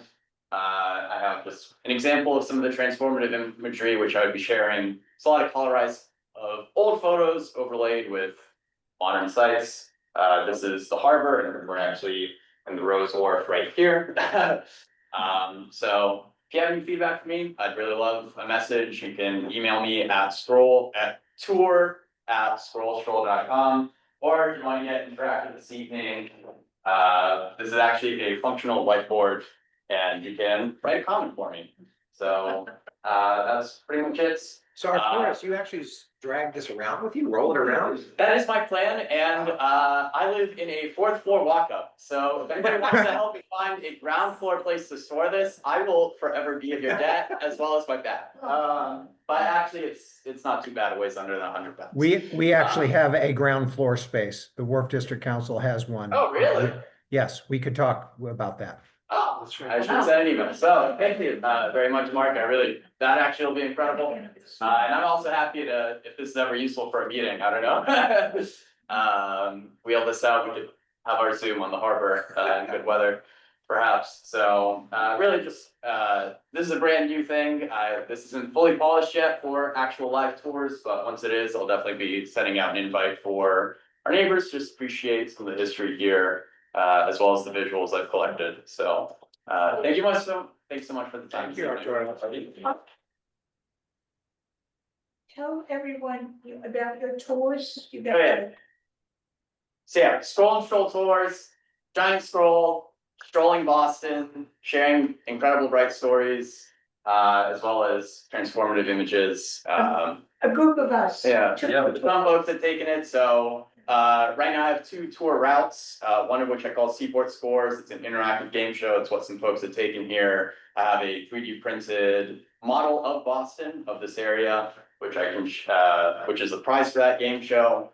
And then the other tour is Building Blocks of Boston, which is really about transformation of Boston from a much smaller place to the one it is today. To show some of the stuff here. But yeah, that's kind of the basic gist of it. So, yeah, it is a walking tour or a rolling tour, depending on how you want to get around. So very much mobilizing on our city sidewalks. And part of my motivation for building this was to be able to entertain larger groups with greater efficiency, so. And this does have a speaker in it, I don't want to like deafen anybody ever, but you know, if you ever get some noise complaints, please direct them to me. Yes, I Joy. just wanted to say that I was privileged to take one of your tours with your little screen, and it was great. You were just so full of information, and obviously you can all see energy. Do you still have your bike? I do still have my bike, yes, and that will still be part of the tours. Explain what the bike is. So yeah, I have a very large bike, you can find a photo of this here. And it's one of the old style, called a penny farthing, with a giant wheel. So it's also, again, in the conversation about state streets, if you ever hear reports of a man with riding a giant wheel down the streets of Boston and causing havoc, Like, oh, I've seen you. please do check those with me, That's you. as that is myself. Sorry, you're. Well, it's yeah. That's a cool thing, so yeah. Whereas you're full of surprises. I am, and thank you so much for entertaining me today. I also brought I'm Lithuanian, I brought some tea from Lithuania, herbal tea, a pineapple and pear flavor, as well as a cherry flavor. Pineapple is not native to Lithuanian, but those other two things do grow natively there. And it's pretty good and herbal, so no caffeine. Thank you very much. Thanks for the time. Yeah. So in the 7 minutes that we have left, I just want to thank everybody for being here tonight. And I do want to put in just a brief plug. There's a couple of things going on at Boston Harbor City Cruises. In addition to whale watching, and yes, there are still whales out there, and day trips to Provincetown and Salem. Fantastic, and we have special pricing for Provincetown on weekdays, Monday through Thursday. So a day trip to P-Town, leave Long Wharf at 9 o'clock, come back from P-Town at 5:30. Great time. And also on October 3rd, the evening of October 3rd, we're having a special City Cruises live event with Chris Harrison, who was the host of The Bachelor, and we have 2 of the former bachelors. We're having a special bachelor party on the Spirit of Boston. And if any of you are fans of The Bachelor, this is your chance to meet these guys, and it's going to be a really fun time. That's Friday evening, October the 3rd. And yes. I wanted to. Yeah, I'm saving you for the very last. Okay. So I want to introduce everybody to Christine. Christine Valerie. Yes, from Fort Point Open Studios and. Fort Point Arts Community. I'm the executive director of the Fort Point Arts Community the last 1.5 years, feels like 2.5 years. But we're having open studios the 17th through the 19th. About 110 artists and performers are opening up. And we also have a place at Atlantic Wharf where there'll be 20 artists in the Fort Point room. Boston Properties has been wonderful being a partner with us over there. And so we have a beautiful, we're celebrating 45 years. We're one of the oldest, we are, I think, the oldest arts organization in Boston and possibly New England. It was on a sign that Mayor Menino had in the Fort Point district as going into the largest and the oldest arts organization community in New England. So I live in 240, I used to live at 249 Eighth Street, which is another artist cooperative, but I live in the artist building at 300 Summer Street. So there'll be 4 buildings that are open. The galleries will be open. We have a fabulous show. We were just written up in the Art New England for, there's 47 artist members who are showing at a beautiful space called the FPAC Art Space. We renamed it for branding purposes so people would remember. And so we're hung salon style, and it's right across from the Barking Crab. Please come see it. It's really beautiful. It's up through October 31st. And it'll be up during Oakland Studios as well. So I hope you all, and if anybody wants to help support your local arts organization, we're the only arts organization of the sort over there as far as free programming. It is by donations and people giving to us that we're surviving. I'm a teacher of 37 years, so art teacher, And in my retirement, I opened my mouth at a meeting and I ended up being the president and executive director for free. So this has been a volunteer situation. So any support that anybody can give us, it's fourpointarts.org. Thank you so much. Yeah, make sure you send us that flyer so we can put it on our social media site as well. Oh, that would be great. Oh, that would be great. Yes. I love it. Okay. Yes. Great. There's more, Susanna? there's the art review postcards here. If anybody wants, and there's a QR code on the flyer that will take you right to our website and tell you more about open studios. So if you post them in your buildings, that helps a lot. So thank you so Thank much. you. Okay. Susanna, do you have anything to wrap up? Fern has his hand raised. Oh, sorry, Fern, are you there? Yep, I'm here. I just wanted to send an invite on Sunday from 10 to 1. We're gonna be cleaning up in the Wharf District, kind of like what we did for Clean Your Block, beginning of the summer or end of the spring. Just gonna be kind of walking around doing the same thing, picking up just random trash as the leaves start to fall down.